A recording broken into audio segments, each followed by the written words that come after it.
Match জিততে বাংলাদেশের লাগবে আর মাত্র ৩টা উইকেট এবং পাকিস্তানেরও লাগবে মাত্র ১২১ রান, তাও ৯৬ ওভারের ভিতরে। সো কালকের ম্যাচটা মানে আজকের যে ম্যাচটা হলো এটা কালকে লাস্ট ডে 5।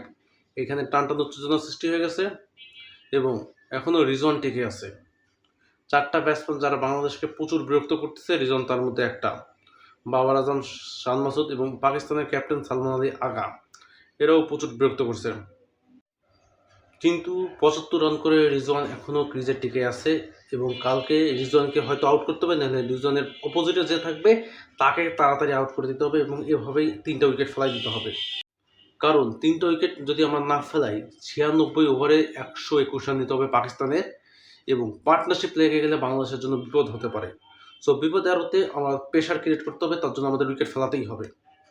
কারণ আমাদের কাছে নাহিদ রানার মতো বলার আছে, সে বল করতেছে কিন্তু আউট করতে পারতেছে না। আজকে মাত্র 2টো আউট করছে। সেখানে তাইজুল ইসলাম প্রচুর ভালো ইমপ্রেস করছে আমাদেরকে। 4টা উইকেট নিয়েছে, তার মধ্যে 3টা উইকেটই প্রচুর ইম্পর্টেন্ট উইকেট।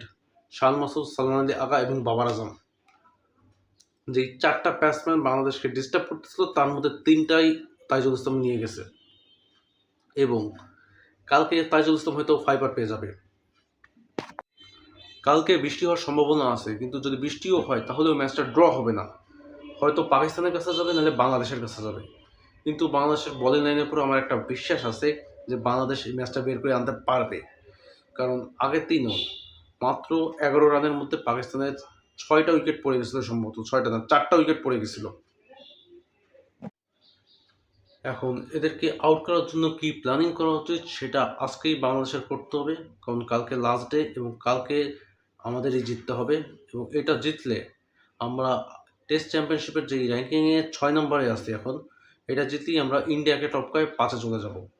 সো এই ম্যাচটা জিতেও আমাদের জন্য প্রচুর ইম্পর্ট্যান্ট এবং বাই চান্স যদি আমরা হেরে যাই, আমি চাচ্ছি না হারি, কিন্তু পাকিস্তানও যেভাবে খেলতেছে একটু ভয় লাগতেছে।